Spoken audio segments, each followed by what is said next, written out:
तुमको ना समय मिलेगा।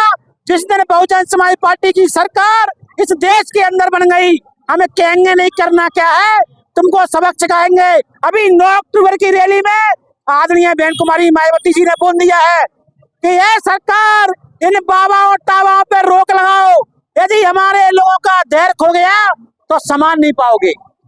ये हमारी आदरणीय बहन कुमारी मायावती जी ने बोला है।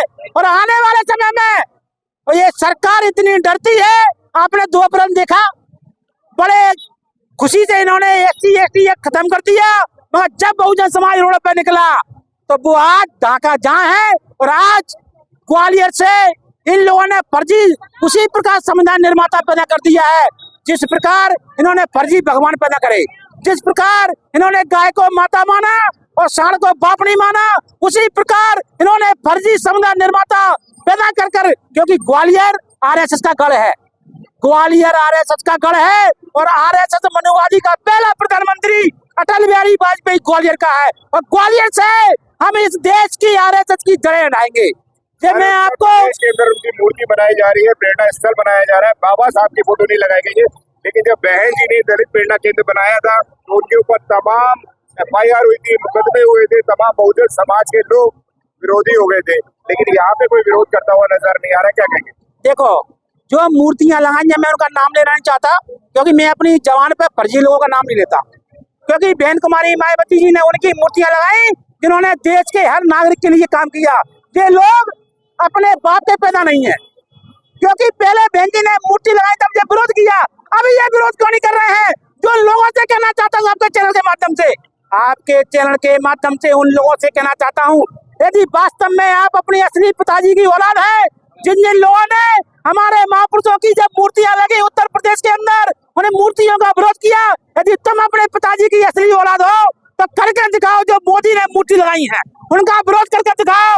तुम में ताकत नहीं है, क्योंकि तुम, मैं कहना नहीं चाहता तुम कहां से पैदा हो ये बताने की जरूरत नहीं है।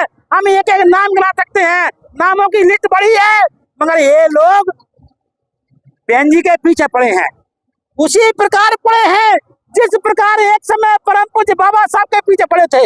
जिस प्रकार परम पूज्य बाबा साहब ने अकेले अपने दम पर मनुस्मृति जलाई, और जब जलाई तब पूरे राजा महाराजा इस देश में हिंदू परंपराओं के तहत तिलक करवाते थे।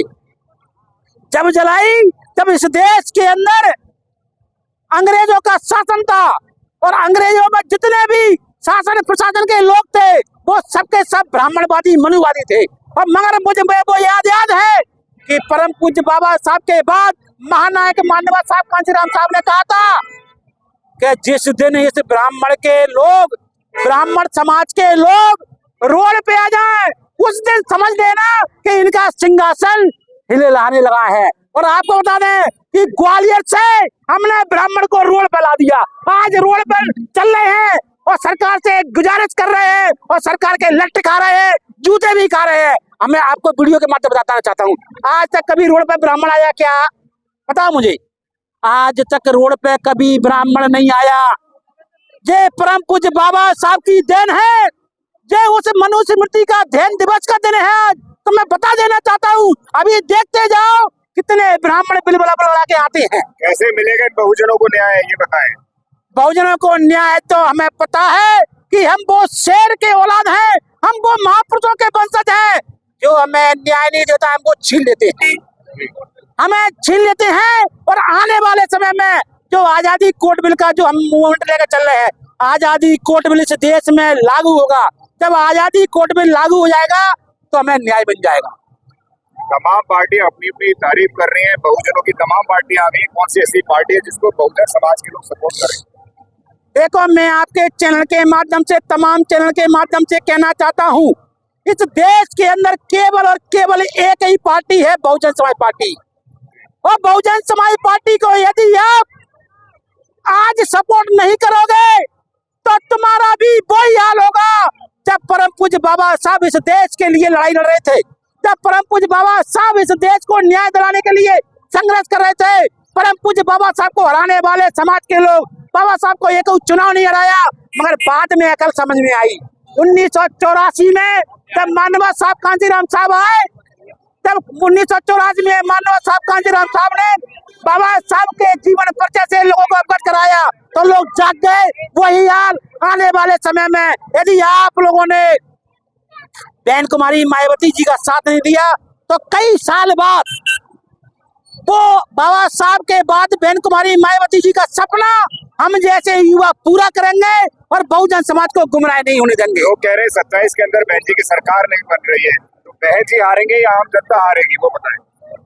इस देश का मनुवाद जीतेगा और इस देश का बहुजन समाज हारेगा, बहुजन विचारधारा हारेगी। इस देश के अंदर आज तक ऐसा कोई मुझे सांसद विधायक बता दो जो आरक्षण पर से जीत के गया हो, वो आज तक एक छोटी मूर्ति नहीं लगा पाया, जो आज तक एक पार्क नहीं बना पाया, जो आज तक बिना पंडित के अपने मोड़ा का नाम नहीं रख पाया, जो आज तक अपने जितने सांसद विधायक हैं बीएसपी को छोड़कर वो सबके सब सांसद विधायकों की लड़कियों की शादियों में वो बीजेपी कांग्रेस के नेताओं की चरणवंदना करके शादी बुलाते हैं। तो मैं कहना चाहता हूं कि बहुजन समाज पार्टी वो वृक्ष है, वो बोधि वृक्ष है। जब 1927 के बाद कई सालों बाद बौद्ध उत्सव मनुस्मृति दिवस मन रहा है, कितने सालों बाद, तो इसी प्रकार बहुजन समाज पार्टी का वृक्ष लग चुका है। उसी प्रकार 2500 साल बाद जब परम पूज्य बाबा साहब ने बौद्ध धर्म के प्रचार प्रसार किया, कई सालों बाद वही वृक्ष आज इस देश की सत्ता प्राप्त करने के लिए, हुक्मराज बनने के लिए, जातियों को खत्म करने के लिए केवल एक रास्ता है, मोदी तू कर दे, नहीं तो हम बहुजन समाज पार्टी की सरकार बनाकर आजादी पर कोर्ट में लागू कर देंगे, इस देश से जाति खत्म कर देंगे। आप समझिए कि 27 के अंदर एक बड़ा परिवर्तन होने वाला है और महोत्सव के अंदर लाखों लोग आ रहे हैं। यहाँ पे जाति मुक्त आजाद भारत बन रहा है, जाति का मिलना बंद कर रहा है, 0% आता जा रहा है। आप समझिए कि तमाम देश के लोग सड़कों पर आ गए, तो 27 के अंदर एक बड़ा बदलाव है। आपके वीडियो के लिए क्या लगे?